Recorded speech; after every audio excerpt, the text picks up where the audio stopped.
All right, welcome to another Finance Friday.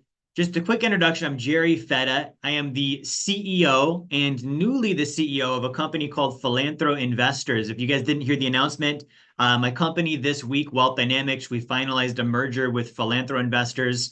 So I've taken over as CEO. I'm now a co-owner of Philanthro Investors. And guys, the mission, very similar. The game, very similar. We're still doing Finance Friday every week. Then I want to just give a quick introduction to that. So I've been doing Finance Friday for, going on, I think 5 years now, right? Friday nights, we switched to Saturday for a little while, moved it back to Friday. But the purpose of this is to spread simple, true, and applicable financial education, right? Education, like think about financial training. Okay. What if no one trained you how to breathe? What if no one trained you how to eat?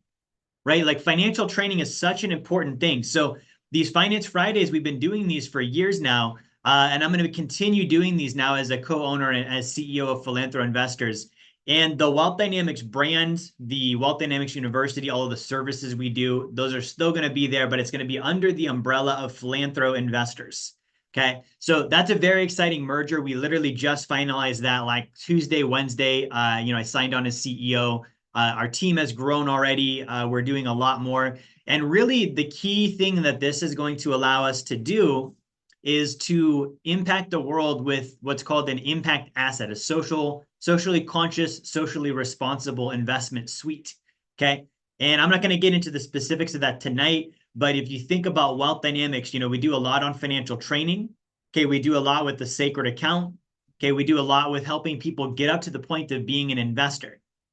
Okay. Now, to be honest with you, like one of the things I've seen, it's a trend, is when people get to the investor part of the game, they really kind of get lost because there's so many different things you can do. Like they see one guy that's telling you, hey, do multifamily real estate. They see another guy that's saying, do single family rentals. You see another guy that's saying, invest in my fund. And it can be very confusing because we don't have a North Star. We don't have an aligned purpose with investing other than what you're supposed to put money in and get money out.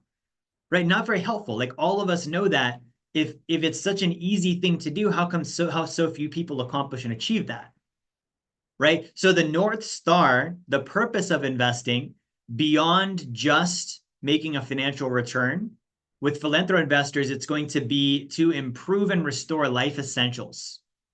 Okay, what if we restored life essentials on the planet? That's the focus here. So that's things like water. That's things like having, clean air, the environment. That's things like education. That's things like, art and aesthetics, like these things that are our life essentials. Our lives depend and rely upon them.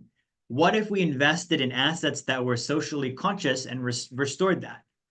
Right? And we advocated for creating a positive impact with humanity as well through the investments we do. So that's going to be the focus now that we've merged with Philanthro Investors, now that I'm the CEO of Philanthro Investors. But without further ado, after I made that very exciting announcement, I want to jump into our actual Finance Friday material tonight. Okay. Now, we've been going through a series on the blueprint. Okay. The blueprint to financial freedom. Okay, the blueprint to financial freedom, and we've gone through, what's called the laws of wealth. And I'm going to continue with the laws of wealth. I want to dive into another law of wealth this evening that's such an important law of wealth. I think it's one of the most important. And again, just to review on the concept, right? Let me whiteboard this out again, because I don't think we can go over this enough.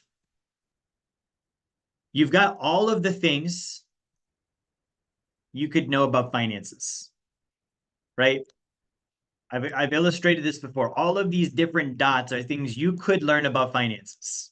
Various information, strategies, what ifs, scenarios, etc.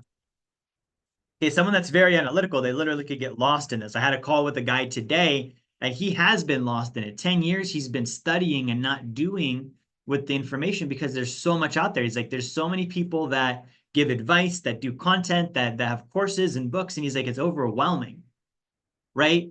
Because there's so much of this information. So I want you to think of this information as the bottom of the pyramid. Here we have data and we have conclusions. However, at the very top, you have natural law.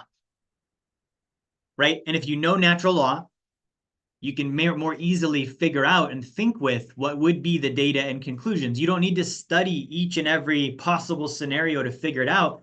Like we've used the example of gravity. If you know gravity, you're like, well, what happens if you fall off a building? Well, I understand the law of gravity. You're going to hit the ground. What happens if I drop this cup? Because I understand the natural law of gravity, I know the cup's going to probably break, right? So we don't need to think about, well, let's study the scenario and let's jump off the building and find what happens. Let's drop the cup and explore what goes on. People tend to do that though with finances. Okay, give me a like, give me a comment, give me a heart if you've done that before, where you're like, I don't really know, therefore I have to learn by experience. I've got to do the thing, figure the thing out, understand if it was good, and then if it was good, if not, I'm going to set it aside and I'm going to go try the next thing. So imagine knowing the laws, right? What are the laws of wealth? And if you know the laws, you can think through it more easily. You don't need to get into each and every single trial and error scenario. That is one of the reasons people never build wealth. They spend so much time experimenting with trial and error, and they don't realize there's natural laws. Okay, we have this thing in society where we look at this and we're like, well, why do the rich get richer? Okay, why does a generation of wealthy families, continue to be wealthy, generation to generation? Because they teach the natural law to each generation. They have a blueprint. They have a playbook they're following, and they plug into the playbook, and all they have to do is learn natural law, apply it, use the playbook, and they win. And finances really can be that simple. Okay, so what is the natural law we're going to cover today? I'm going to put this on the whiteboard. There's two of them. I'm going to try and dive into both of them. So if I don't get through both of them, we'll cover the next one next week, right? But the first one here, super, super simple. Understand it before you do it. Boom. Understand it before you do it. Again, natural law, like common sense, like the gravity thing. You don't need to be like a scientist to figure out if I fall off a roof, it's going to hurt. It's common sense. However, and here's the thing with these natural laws, guys. Sometimes we confuse complexity for intelligence, right? The more complex and interesting something sounds, and it's like, wow, that's a lot of moving parts, and it's really hard to wrap my mind around. That must mean it's smart. That must mean it's a good idea. I'm going to give you a scenario. I'm going to give you an example. Let's say you observe that I don't know how gravity works, right? And I'm literally like falling off of stuff all the time, falling off the chair, falling off the table. You take me out to like Chick-fil-A and you're like, I don't even want to go out with this guy anymore at Chick-fil-A because every time we go, he falls off the booth. He doesn't understand. He's got to hold himself up, right? There's this thing called gravity. He falls on the floor. Everyone always thinks he's having a seizure. It's embarrassing. I don't want to go to Chick-fil-A with Jerry anymore. You would think I was a fool, wouldn't you? Why? Because I don't understand natural law. Now, sometimes when we teach natural law, it's so simple that we overlook it. We're like, oh, well, everyone knows that. That's simple. That's basic. That's not complex. There's not a lot of moving parts. Therefore, it must not mean it's that important. Okay, try not knowing about gravity. Try not knowing you're supposed to breathe. Right? Try not knowing that you need to eat food every day. Right? You might not think someone's a genius because they do, but compare them to someone that doesn't know that. And you would see the contrast there. Okay, so the more complex something is, typically the more lies or untruths it involves. Money is not complex. Money was originally a coupon system for bartering. That's how basic it was. You did money when you were a kid. You had toy cars. They had Legos. You wanted the Legos. They wanted the car. So you traded. That was a financial transaction. You just bartered. Okay, all we did was we made coupons represent the thing. I call them certificates of appreciation. You do something for me, I give you certificates of appreciation. I do something for you, you give me certificates of appreciation. I can trade those certificates of appreciation to other people for the things that I want in life. The better things I do, the more things I do, the more certificates I get. I can save the certificates for later. I can invest in things that pay me more certificates. So if you get rid of the complexity behind money and you simplify it, you can really see what understanding will do for you. Right? Now, what does it mean to understand something? I want to clear that word up because Again, a lot of the stuff gets lost in these very basic definitions. So let's look at the definition of understand, right?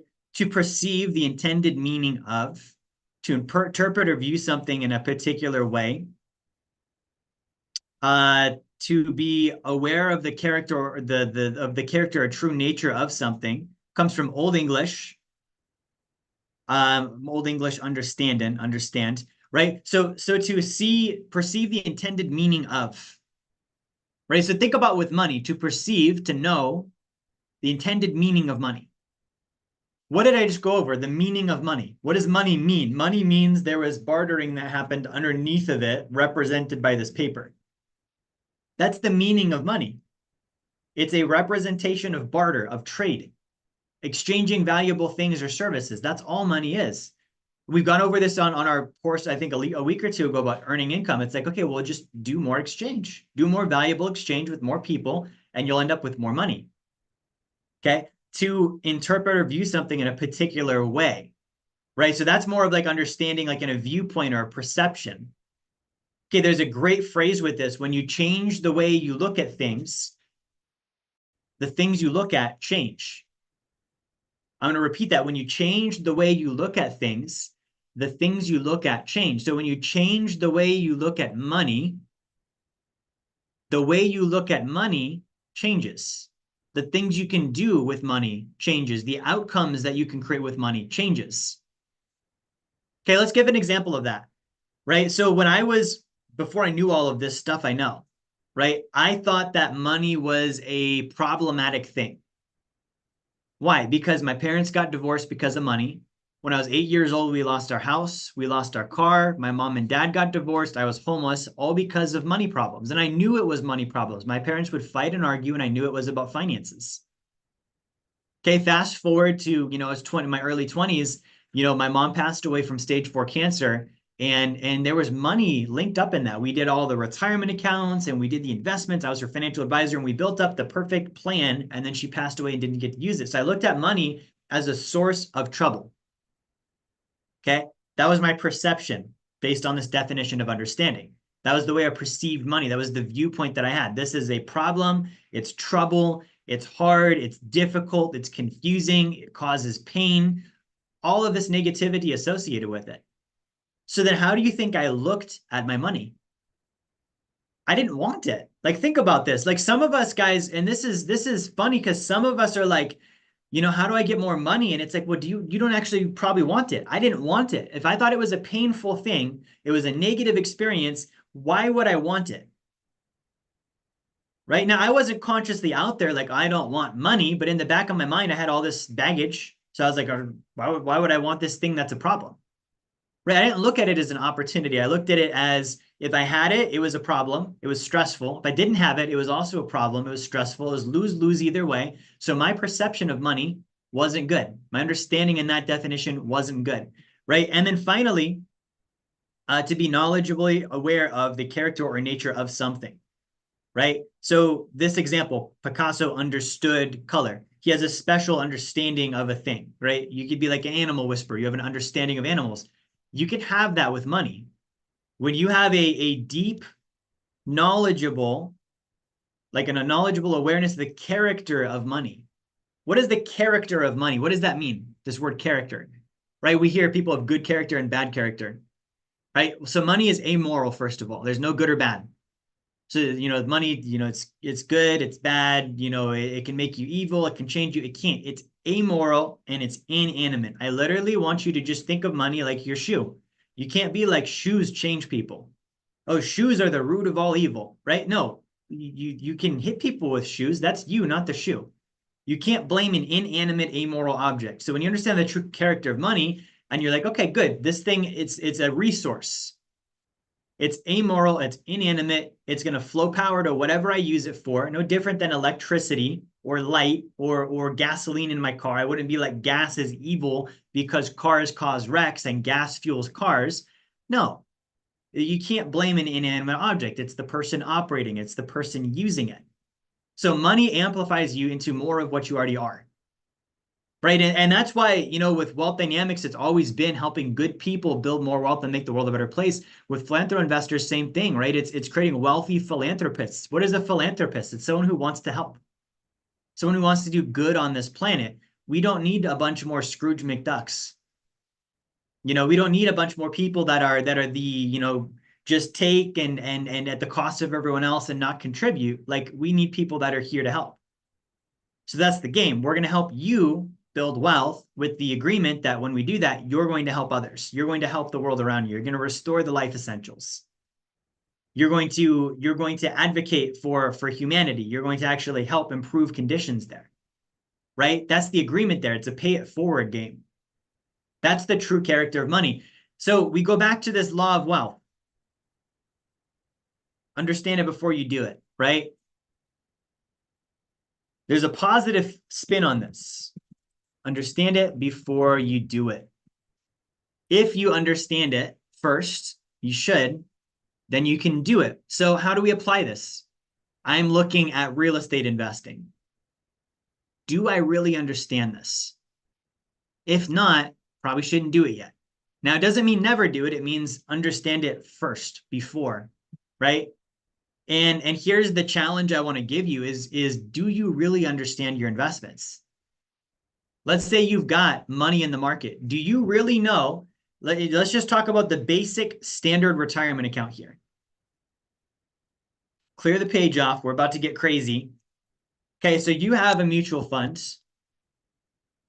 You have an MF, which may or may not make you an MFer, right? But you have a mutual fund. And in that mutual fund, this is basically a basket of stocks and bonds. Mutual funds are probably the number one most owned asset in America. Why? Because if you have a 401k or an IRA, they just put you in mutual funds. So you're going to have a bunch of different stocks and bonds inside of that mutual fund. You may have, inside of your 401k, you may have 4 to 5 different mutual funds. And each one of these 4 to 5 different mutual funds might have 15, maybe even 20, maybe even 40, maybe even 50 different stocks and bonds inside of it. Okay, what is a stock? It means you bought ownership in a company, a publicly traded company. Okay, let's just unpack that for a moment. Let's say you're going to buy shares of Coca-Cola. Do you know what Coca-Cola is doing in their business? Have you read their financial statements? Do you know what their management's like? Do you believe in their product? Right? Like, let's remove the fact that it's Coca-Cola, and let's say I'm trying to get you to invest in my business. And I'm like, hey, do you want to buy shares in my business? I would hope that you would say, Jerry, love you to death, dude, but I need to see some financial statements. I need to see that you're not in any legal trouble. I need to see that you actually know what the hell you're doing and you're a good manager and a good business owner. I need to see the business plan. I need to really be in love with your product and service and company, right? Otherwise, I'm not going to invest in it. You would do that with me, but with Coca-Cola, we're like, oh, I don't need to know. And then we just give it to a money manager and he buys Coca-Cola and 50 other stocks. We now own 50 businesses in one single mutual fund that we don't understand. And we have 4 or 5 of these different mutual funds, which means you might have 200 to 300 different stocks and bonds in your retirement account, and you have no idea about anything regarding them. What is a bond? We talked about a stock. You have ownership in the company. What is a bond? You loaned money to the company, right? So same thing. I come to you and I say, well, you loan money to me for my business. What are you going to want to say? Like, okay, good, sure. No, you're going to say, hey, I'd love to. Let's look at the numbers. Do you actually have the means to pay me back? Have you paid other people back? Let's look at your business plan. All the same conversations, right? Because it's with Wall Street, all of a sudden, for some reason, this doesn't apply. You don't need to understand any of this anymore. No, you have to look at this and say, okay, good. I don't understand this. Based on this law of wealth, I shouldn't do it. If I don't understand it, I shouldn't do it. And someone else understanding it for you is not a valid excuse. You cannot delegate your financial education any more than you can delegate your physical fitness, any more than you can delegate eating, any more than you can delegate sleeping. There are certain things in life that we need to do ourselves. Nobody else can do them for us, right? What I would be very concerned if someone was like, Jerry, I'm going to sleep for you. You don't need to sleep anymore. Just pay me a fee. I'll handle it. Whether you sleep or don't, though, I still get my fee. You know, whether you feel good the next day or not, restful, doesn't matter. I still get paid. I wouldn't do that deal. I'd be like, no, I can sleep. I understand how to sleep. I close my eyes. I'm going to get my sleep. Go do this deal with someone else. I don't need you to do that for me. We should be that way with our money. Okay. So if I want to do something, I should what? I should understand it first. I should understand it first. And if you did just this one rule, I want to just have you take a look at your financial history so far. How many mistakes would you have avoided? If you really understood something by the definitions we covered today, before you got involved in it. Okay, I've not had too many bad financial experiences because I started, learning all this stuff when I was 18. But the few times I have, there were parts I didn't understand before I got in. There were parts I didn't understand before I did it. Okay, and again, this is not a go into being afraid and never do anything because you don't understand it. Because guess what? You can learn anything. You can learn anything. You can learn anything finances. It's vocabulary and math. Vocabulary and math combined with the willingness to learn, meaning you don't think you know it all, and you actually believe in yourself. If I don't act like a know-it-all and I believe in myself and I'm like, yeah, I can learn this, and I take the time to understand the words being used, and I take the time to understand the math calculator and the dictionary, right? You can learn anything about finances. So understand it before you do it is not a barrier because you can just go learn. And that's the beauty of studying finances. Okay, here's the flip side. Most people don't study about finances, right? Financial illiteracy plagues our nation. It's one of the most important topics that nobody is addressing. Neither presidential candidate's talking about it. The banks don't want you to know about finances. Wall Street doesn't want you to know about finances. The stuff that I'm teaching, and I'm not the only one out there teaching this stuff, it's like you're in a weird group, like almost like a sect or something, learning about this. Your friends and family are like, why are you watching this on a Friday? What is this blueprint book? What is that sacred account thing? It's completely foreign to them. Okay, you're like, it's part of the 5%. The Social Security Administration did a survey. Only 5% of Americans will be financially secure at age 65. If you're doing this stuff, you're part of the 5%. 95% of the population won't do it, isn't interested, doesn't care. Nothing you say is going to change that. Your goal is to do it yourself and to activate the other 5%ers that haven't been activated yet. Because it doesn't take 100%. It takes 5% of a population doing something to start nonviolent change in a nonviolent movement. So you're part of that 5%. Okay, so here's the thing. Understand it before you do it. You can flip that and you can also say you only do the things you understand. So not only is it like if you're doing things you don't understand, it's bad, but your lack of understanding becomes a limitation on your awareness level of what opportunities are out there. And I'm going to use one example because if you watch any of my content, at some point you did not know about the sacred account. True?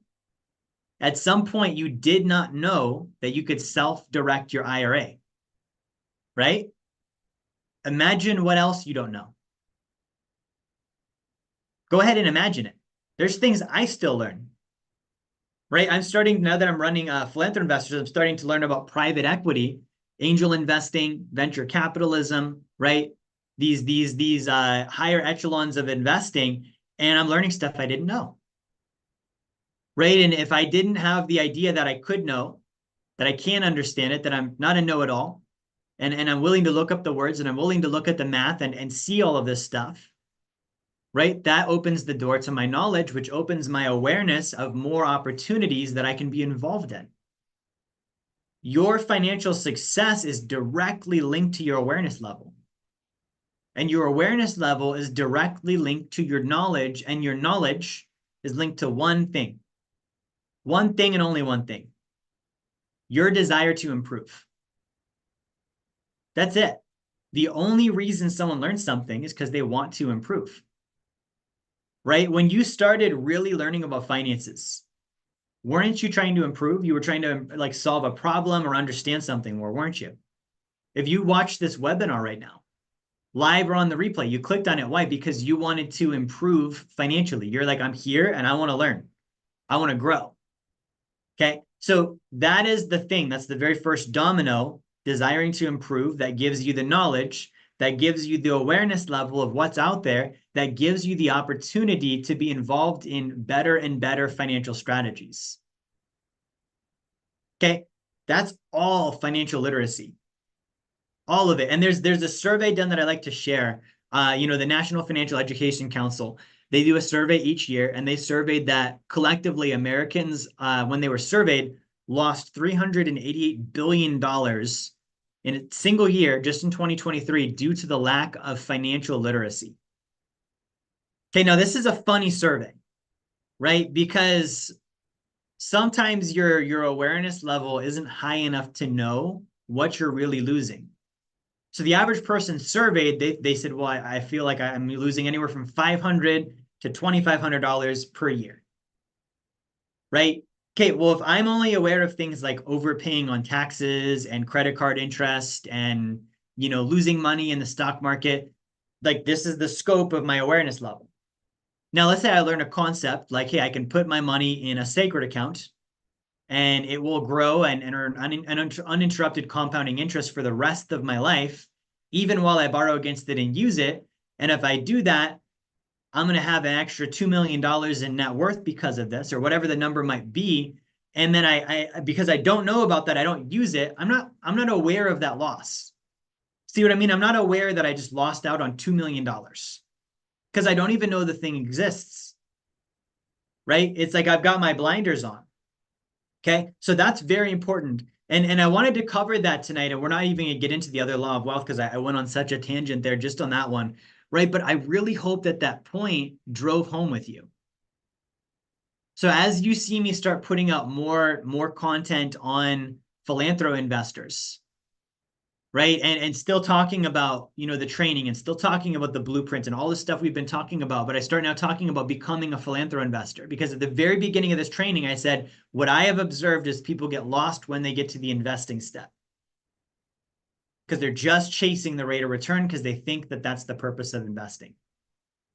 Okay, if you change your purpose of investing because you've changed your awareness, because you know something different, because you desire to improve and be better, okay, you can start to see that the purpose of investing is not only to make money. And I'm going to give you one final example before we wrap up tonight, okay? Andrew Carnegie, okay, I consider him one of my founding fathers of my wealth journey. Okay, old, dead, wealthy, successful guy, America's first billionaire. Okay, if you read his book, Gospel of Wealth, he literally tells you to die wealthy is a disgrace. His firm belief was that surplus wealth was to be used and administered for the benefit of mankind. That if we did that, communism goes away, socialism goes away, socioeconomic battles and fighting go away. Like, so many problems get solved because the people who have the ability to make large amount of money have it in their mind as their ethical duty to go help others with it. Not everyone's going to be a billionaire. Not everyone's going to be the richest man in America. Not everyone's going to be in the top 1%. And not everyone needs to be, right? Most people, if you have $2 to $3 million invested and you're earning 12% on that money, that's $20,000 to $30,000 a month. You're going to live just fine. You don't need to be in the top 1%. You can be in the top 5, right? And that's fine, or the top 10, and that's fine. And even at that level, if you've got surplus wealth and you decide, okay, based on my desire to improve, I want to be better than just every other person that has $4 or $5 million invested, or 10 million, or a million, or a billion, or whatever the number is. I want to improve. I want to be better. Okay, so then I need to step above and beyond just making money. I need to step above and beyond just having passive income so that I can not have to work anymore. Okay, because guys, I've gotten there. I've achieved that. And what I can tell you is life gets boring fast if you don't have anything to do. That's why I'm still a CEO. I'm still running a company. I'm still an owner in a company. I'm still actively doing stuff. Why? Because you need to stay active. You need something to do. And if you're going to do something, Tell me if I'm right or wrong, but wouldn't you want it to be something helpful? Wouldn't you want it to be something you believe in that's going to benefit other people? And wouldn't you want to support those kind of things with your investments? So if the wealthiest man in United States history, if the first billionaire in United States history is saying, hey, building wealth is not about, how much you can own and all of the money that you can have and the jets and this and that. And he's not saying don't have those things. Obviously, enjoy what you've created, but he's saying it should be administered to help others. It should be administered to benefit society, right? To support and improve conditions for humanity. And he's saying that, right? We need to dive into that kind of knowledge.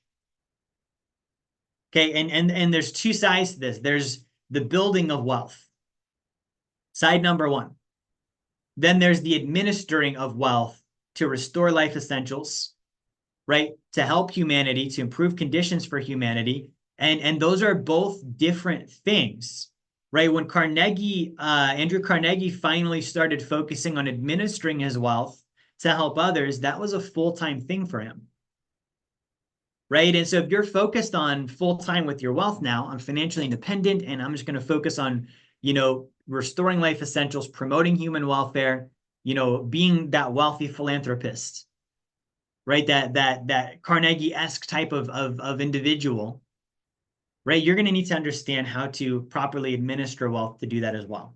And we're going to be talking more and more about that. So guys, I hope that tonight was helpful for you. I'm very excited about this merger. I'm very excited to be taking over now as CEO of Philanthro Investors. And if you're a client of mine watching this, nothing changes on your blueprint, nothing changes on your coaching, nothing changes on your services. All of that's going to remain the same. But that does mean that we're going to have more Philanthro investing opportunities, right? So we're going to have the normal stuff we've talked to you about. There's going to be other things that are open and available to you as well. So if you're interested in those, you can reach out to me and my team. And if you're not a client of mine, what I can tell you right now is if you're watching this, I've not seen anyone really with this message.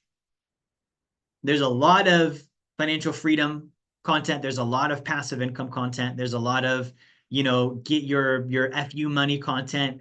I don't see a lot of content out there about, hey, let's use wealth to solve the world's problems. Let's build wealth and then build surplus and administer that again to restore life essentials and promote human welfare. And that's really what this is about. Okay, so if you're a good person, you have good intentions, and you're like, I want to help. Like, honestly, that's my calling in life. Whatever I'm doing, I want it to be helpful. Okay, like this might be a good fit for you. And if it is, grab a copy of my book, Blueprint to Financial Freedom. That's a starting point. Read this. If it makes sense to you, you can reach out further. If it doesn't, don't worry about it, right? And if you don't read, you're not going to like my stuff very much because I have you do a lot of study. Okay, because again, you need to understand it before you do it. Guys, that's it for this week's Finance Friday. Thank you for watching. Like, share, subscribe.